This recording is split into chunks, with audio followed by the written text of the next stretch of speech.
This is the LatinNews podcast. I am your host, Richard McCall, here in Bogota, Colombia. This week's very special guests have been on the show before. It's an absolute pleasure to have them here once again. We have Renata Segura, who is the Program Director of Latin America and the Caribbean for International Crisis Group, and Diego Darin, who is the Haiti Analyst for International Crisis Group as well.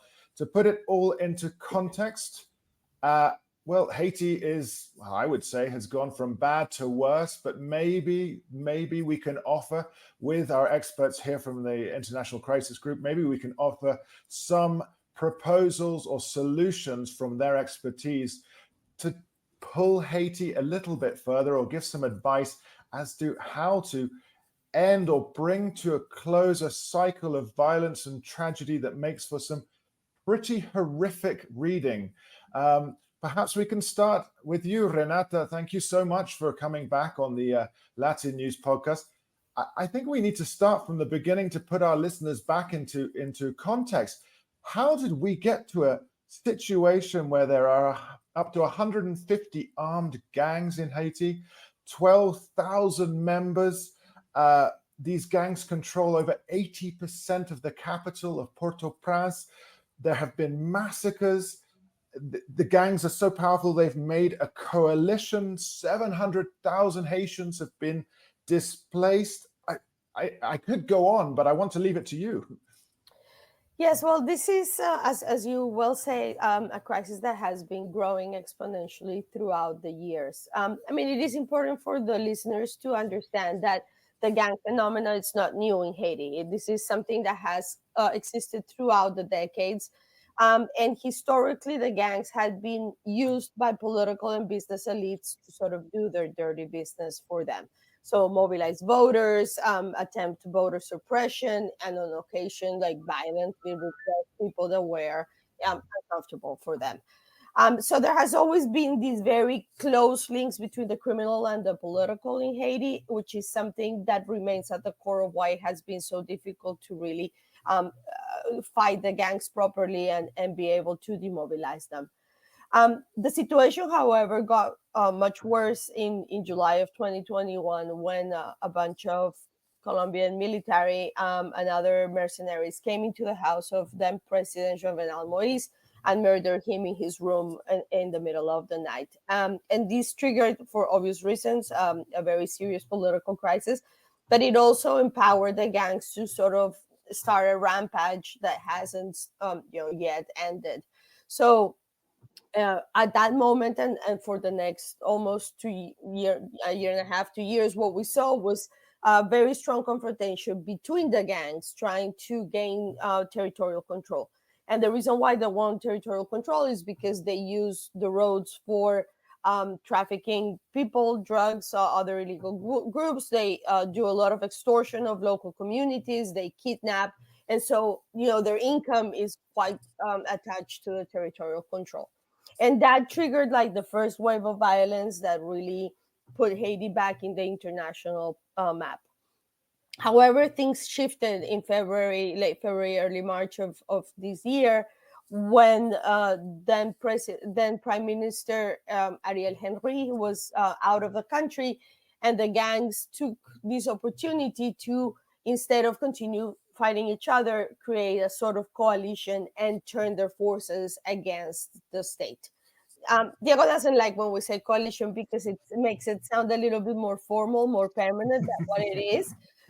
Essentially, what it has been is a series of coordinated actions against the state.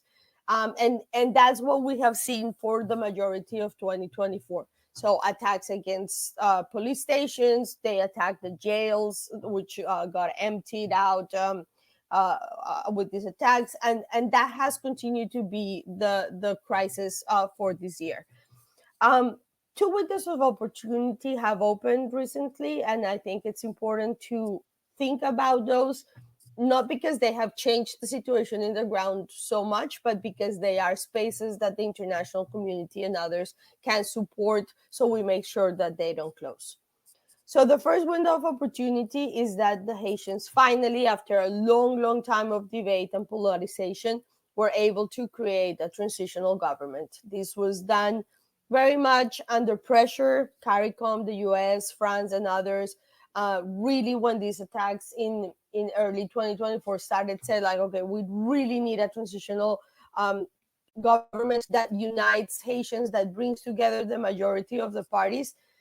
And so there's been this government. It's not working super fluidly. There's a lot of tensions between the different parts of the government, but it exists. And without that government, it would really be impossible to change the security situation on the ground. So it is really important that government remains, and that the international community supports it to do so.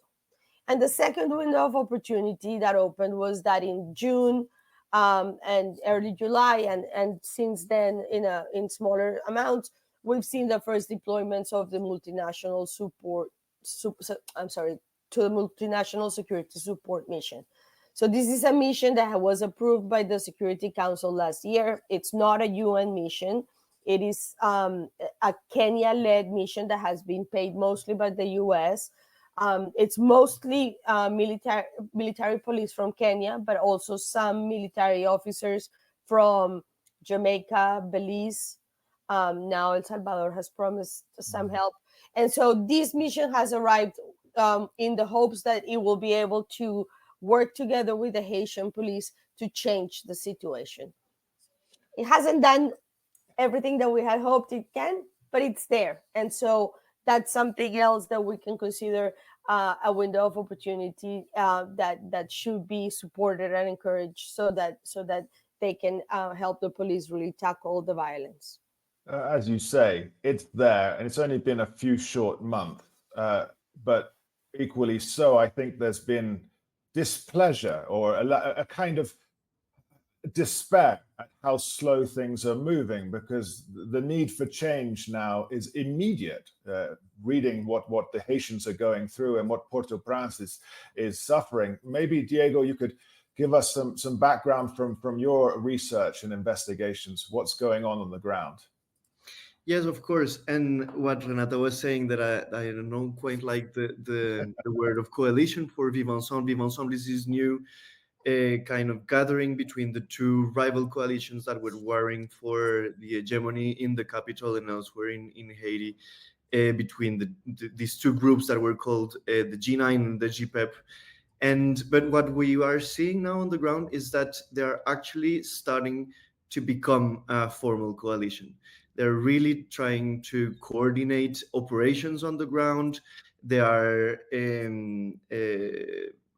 getting along in terms of distributing the resources that they share along the main roads. So they are starting to get along, and this is a huge risk, because this coalition started because of many reasons, but mostly because the gangs understood that if a foreign mission was to be on the ground, they would have to fight together against a stronger force. Now, the Kenyan mission just have around 400 officers that are on the ground. Some of them are administrative officers who are on the base, and all of the officers are not at the same time patrolling and making operations. Mm-hmm. So the deployment phase was expected to last about 5 months. That would be until the end of November, and by that point, some 2,500 officers had to be on the ground. We understand right now that this won't be possible. The target is now between 1,200 and 1,500.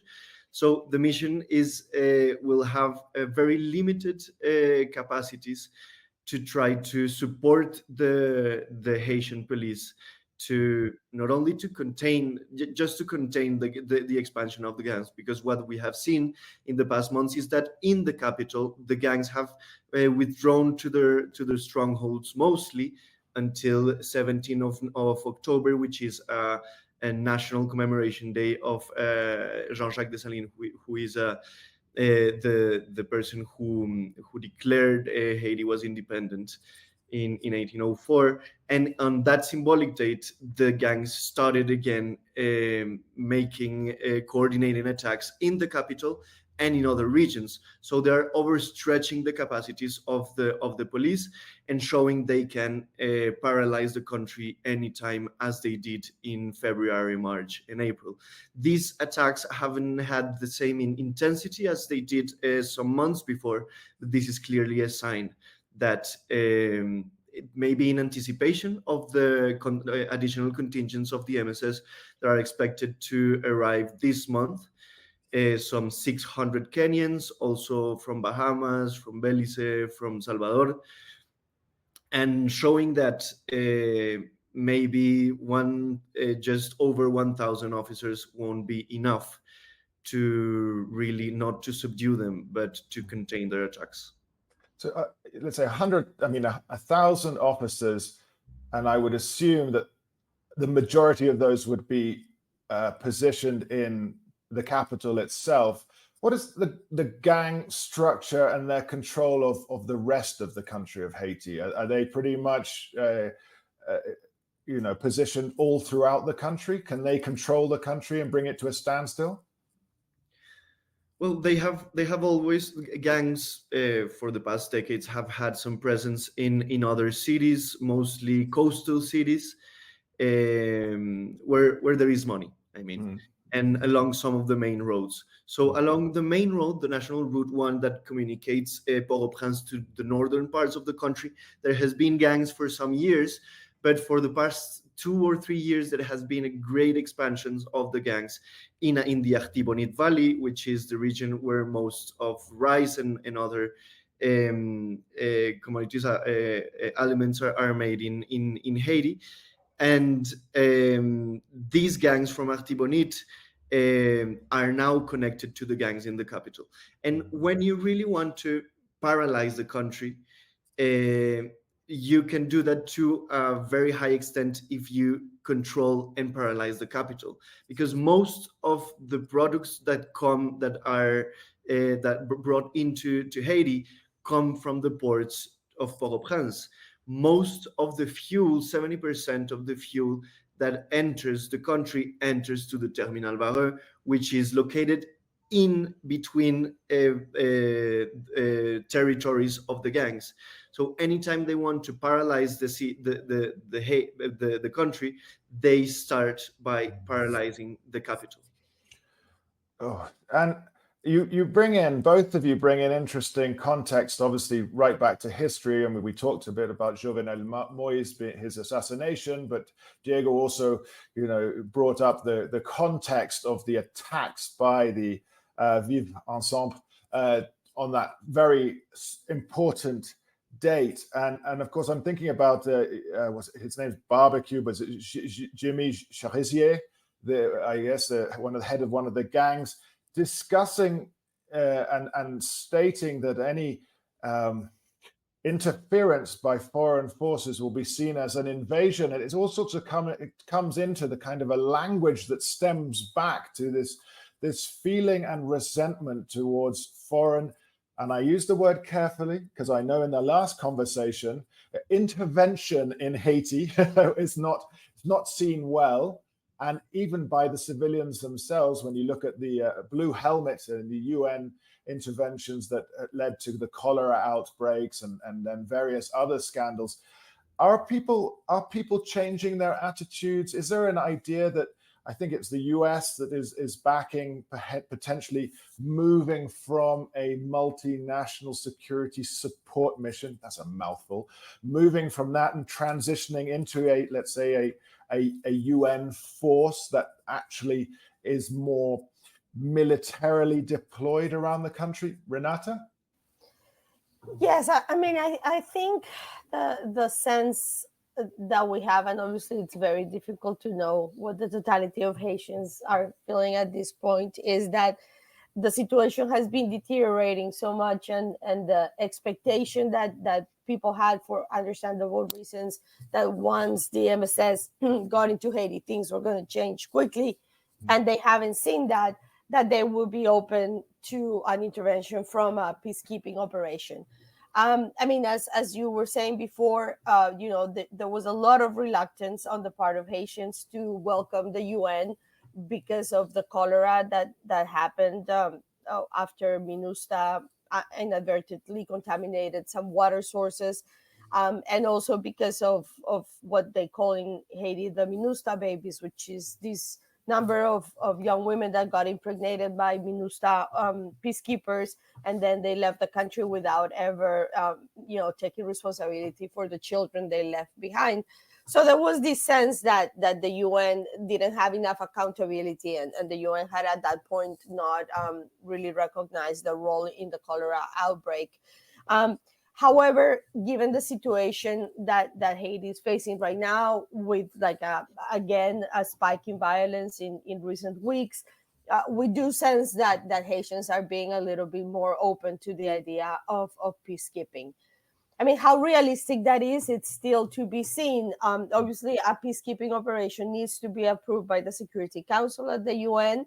We know that Russia and China have been very reluctant. The MSS had to renew its mandate this past October, and during those negotiations here in New York, the US had hoped to put language in the resolution that welcomed the transition into a peacekeeping operation, and that language was not accepted by Russia and China, and so it wasn't mentioned at all in the resolution that ended up being approved.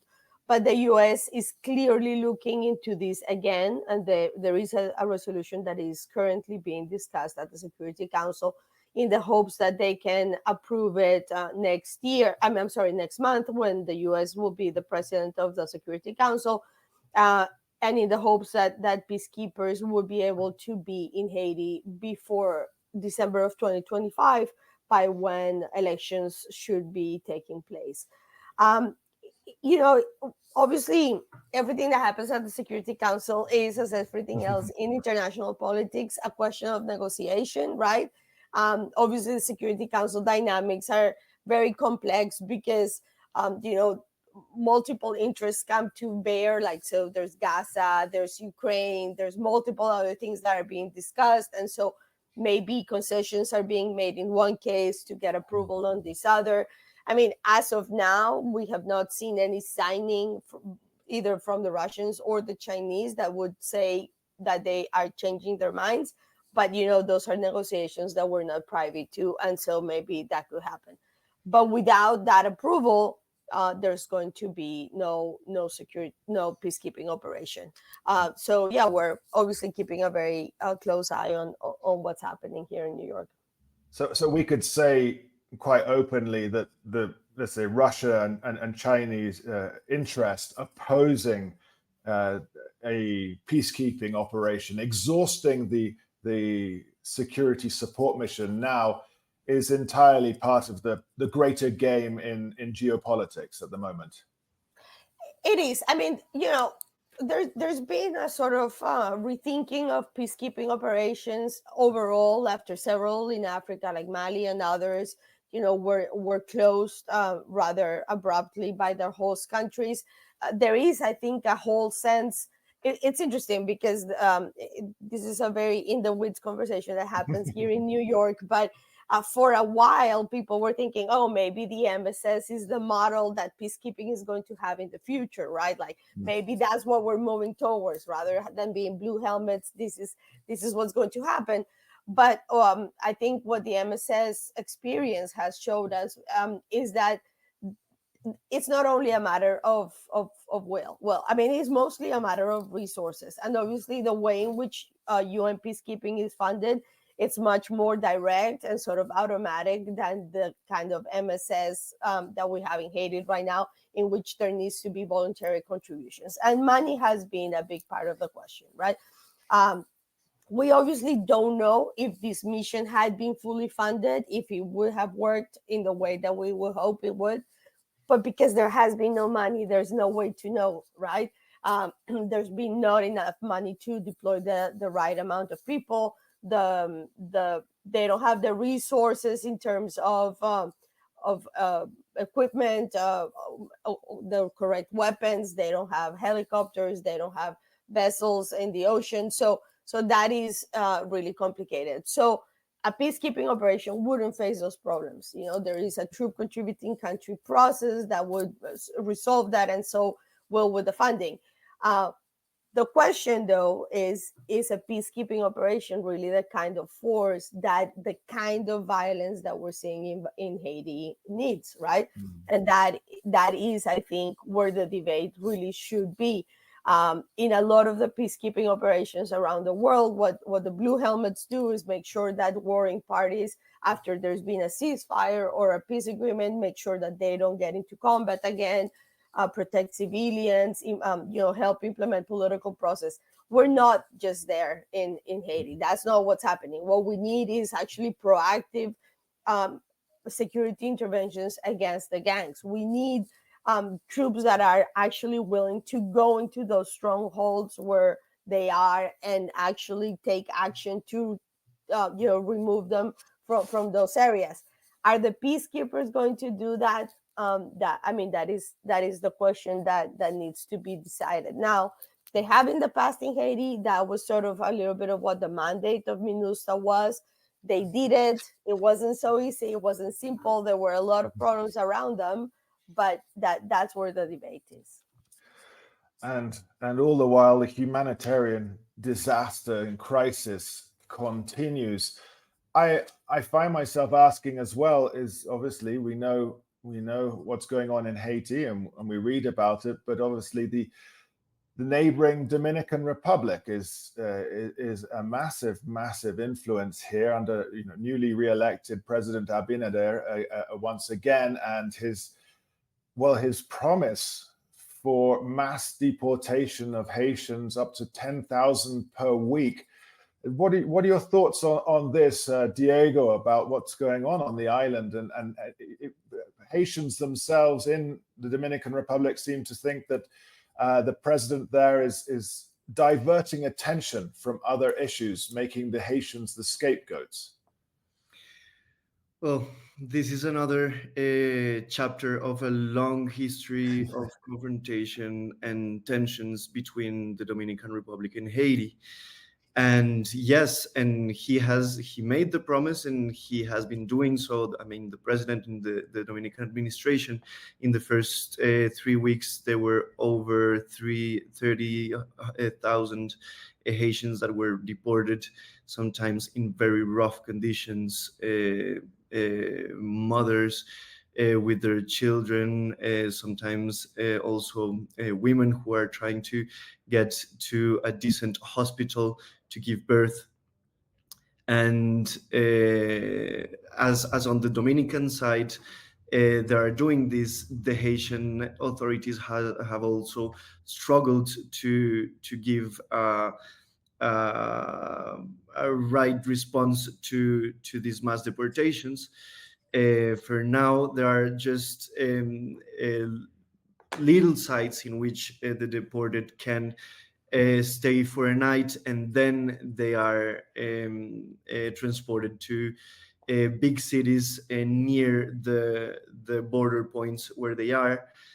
They are given a small amount of money, but of course it is not sufficient to deal with all the problems that a displaced person is dealing with. And also, of course, these are additional people who are now displaced in the country, to the estimated over 700,000 displaced people who are now who have had to flee their homes, mostly people from the capital, but also from other regions, mostly because of violence. And many of these displaced people have gone to look for a house, but they don't have money, so they go to public schools. And many around, I don't know the exact figure right now, but a month ago, 39 public schools in Port-au-Prince were occupied by thousands of displaced persons. Who I recently visited 2 of these schools, and these are completely horrendous circumstances in which they live. They don't have enough food. They don't have access to clean water. Although there are some NGOs and public officers who try to some aid, but it is never as sufficient as it should be. And the government is now trying to implement a program to relocate the displaced people who are in these public schools. But I think that relocate is a big word, because what they are trying to do is just to give them some money for Mm. them to go away, but it is not sufficient to make at least 3 weeks with that money. So So you were there recently. You said visiting this country, which gangs have killed upwards of 10,000 people in 3 years. And what you said, no, the lack of clean water, they're given displaced people within the city or deported once again from the Dominican Republic. This has all driven up the price of food. When you were on the streets, when you were, there's nothing like boots on the ground and hearing what is going on from a first person experience. Could you perhaps give us a little bit of a description of the costs of food spiraling out of control? And I've also read about the gangs moving into also sort of marine violence as well. I mean, that's piracy straight up there. Perhaps you could tell us a little bit more about the images on the ground when you were there. yes, well, first about the boots on the ground, you don't see them so much Okay. because they're just a small amount of officers who are, some of them in Ponsonde, where there was a massacre in early October where over 100 people were killed by a gang in retaliation for their support for a vigilante brigade. It's a self-defense armed group, as they have been spreading in other areas. And there was some Kenyans that went there with to support the police.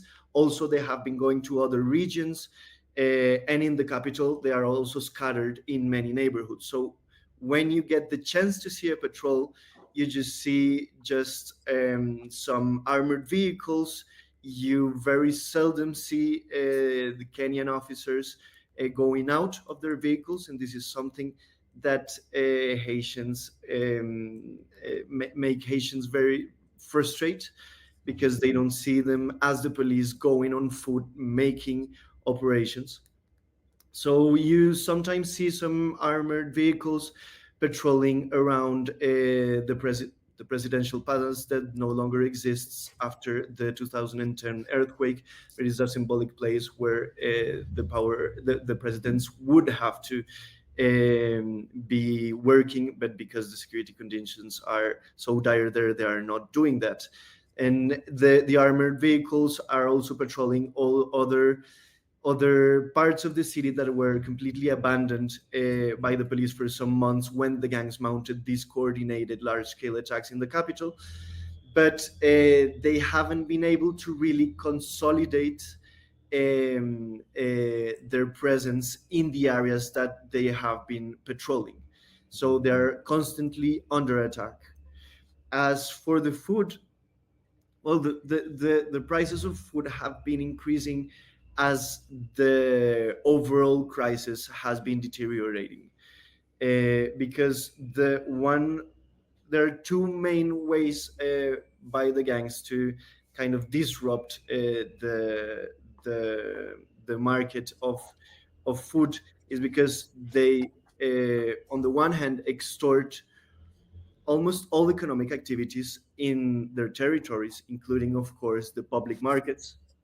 And so, if you are a food vendor, you have to sell your food a little bit uh, um, of more price if you have to pay an increasing amount of money to the gangs to have your stand.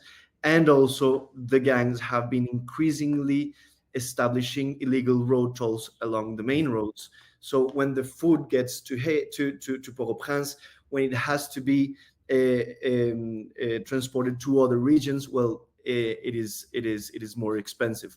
Also, the other way around, because there are the Madame Sarah, who are the women who go to agricultural regions like Artibonite, also in the south, and who buy from agricultures food and get it to big cities, and they are also they have also to pay these illegal road tolls to get their food to the city. So all these illegal economical resources from the gangs make that food is increasingly expensive, not only in the capital but also in other regions. Yeah. I mean, the again, it's a nightmare reading, and a nightmare obviously you saw in person there. It leads me to thinking, and it's something that you said earlier on, Renata, when you talked about the close links between the criminal elements and politicians, or the business elites and political elites. Is this continuing today? Is this a reason for the strength of the gangs? Because all it seems to me, in the most superficial manner of saying it, as a journalist here behind a microphone, that we are looking increasingly, if not already, at a criminal state. Yeah, it's honestly at this point it's more like a fail state than any other thing. But yes, it is definitely still the case. I mean, I think what we have seen in the last 2 years, which has made the situation even more complicated, is a certain degree of autonomy that the gangs have gained because they've had economic gains. You know, they've sort of have multiple resources that go beyond the money that their patrons would give them beforehand, but those links still remain. So we kind of have a little bit of the worst of the two worlds, because we have these connections that they have to the elites, and this is something that is when Diego and I are trying to analyze the attacks of the last few weeks, for example. It's like, you need to be very careful to try and really understand what is happening. Is this just a violent dynamic because the gangs want to take over this territory or another, or is this some kind of political manipulation because we're starting a political campaign, right? There's supposed to be elections next year.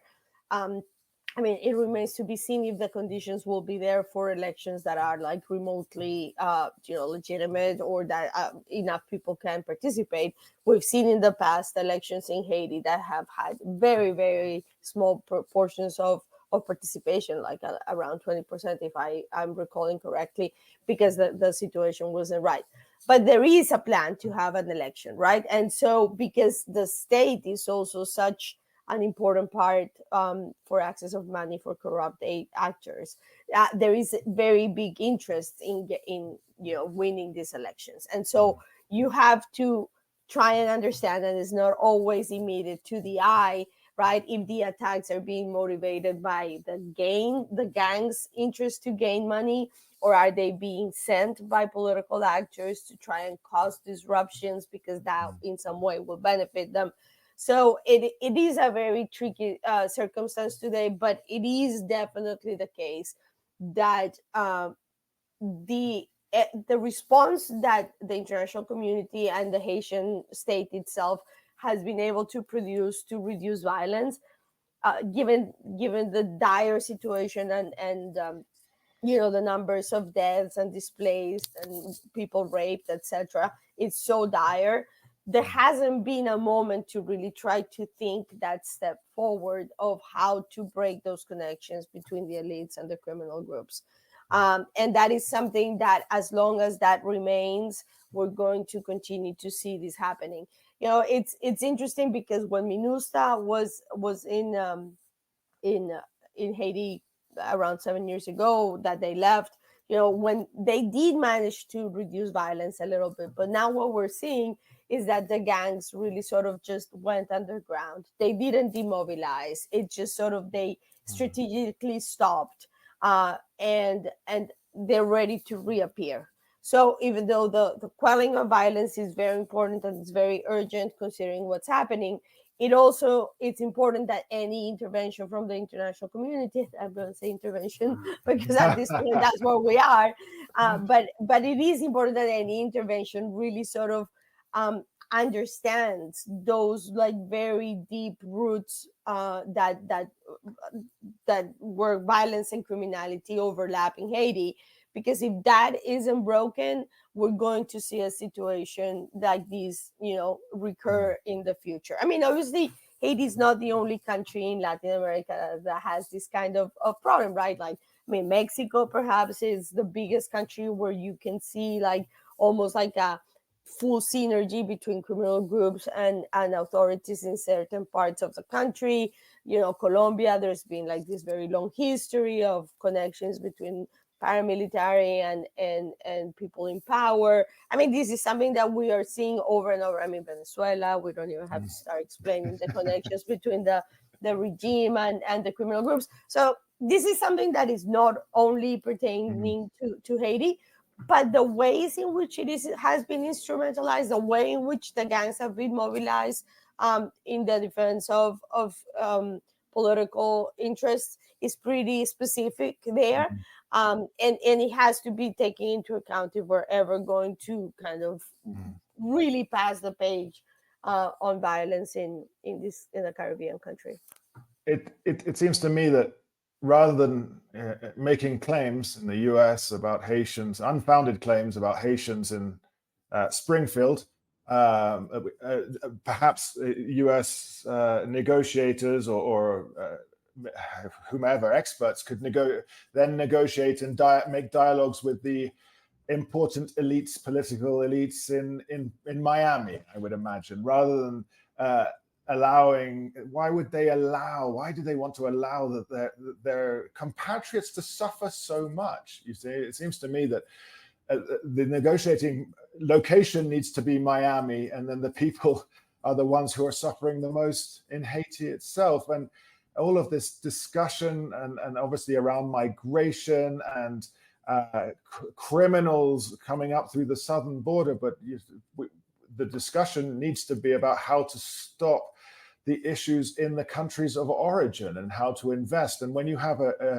the security mission that is underfunded and understaffed, it seems pretty hopeless. And I think we need to wind this down because we could go on forever, but are we really sure that there might be elections by the end of 2025? Will the transitional presidential council under Leslie Voltaire, will it be able to continue a mandate?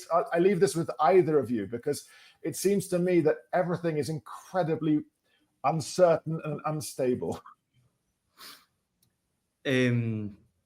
I think it is really unlikely that elections will happen next year. Okay. And if they happen, the risk is that this won't be kind of fair and transparent elections because, well, there are many scenarios that are being discussed to what to do with the security problem when you want to have elections. So maybe to have to make people vote outside the areas that the gangs control, or maybe, for example, just to forget the West Department, where is located the capital, and other regions where it will be very difficult to make elections, like free elections. So many scenarios are floating around, but the only thing we are sure and certain about is that the security is not improving. And that there are also many problems with the electoral process because there was an electoral council that was established, but only 7 of its members were appointed. There are 2 still missing because the 2 sectors that were called upon to give their representatives have not agreed upon a single candidate. And there are many ingredients that anticipate a post-electoral crisis. So I think that it would be unreasonable to make elections just to be sure that there will be just maybe elected authorities, but that won't have the legitimacy and the trust of the Haitian people to really recreate democratic institutions in Haiti. So we can, in that, we sort of suggest that if it's possible that the rest of Haiti, minus Port-au-Prince, has some sort of elections, and could it be like a domino effect? I don't know. Renata's shaking her head. Well, it's just, like the majority of the voting population is in Port-au-Prince. So to me, that seems like an iffy proposition. The international community, for understandable reasons, seems obsessed with having elections in Haiti because they want to have a legitimate government and sort of move on. But I think we really need to look at the experiences of the past when the US and others have made Haitians have elections when the conditions on the ground weren't appropriate. And really what we ended up was essentially with the mafia regime that we had until very recently. It's having elections is only good if those elections really reflect the will of the people and it actually strengthens governance. And sham elections, as we know, it's something that it ends up being more detrimental. So we really hope that the US and others sort of continue to work in the hopes that the situation will be appropriate for elections, but we'll be able to recognize if it isn't, and we'll stop pushing the Haitians to organize elections if the situation is not ripe for them to be actually something that works towards peace and instead might backfire. So, obviously the goal is at some point to have elections. There's not one single elected official operating in Haiti. So that is centrally something that we need to look for. But really the security comes first. Unless people can go to the votes, to the voting centers, willingly and safely, and vote for the person that they think is best. Without that, it's just a farce, and we should not be supporting that kind of move. And there's no way of ensuring security and safety of the voting public getting to the urns in Haiti at the moment. I can think of no better place to bring this to an end, discussing potential or not, as it may seem, elections in 2025. Let me take this moment to say thank you so much to Diego Darin, who is the International Crisis Group analyst for Haiti, and of course, Renata Segura, the program director of Latin America and the Caribbean. She joined us from New York, and Diego Darin in Mexico. I've been your host here in Bogota, Colombia, Richard McCall. Thank you for listening to this informative, if tragic detail of what is going on in Haiti at the moment, but that's what we're here for, to keep you informed and to go a little bit beyond, a bit deeper into the news with experts in their field. So thank you again for listening to the LatinNews podcast. I've been Richard McCall. Goodbye.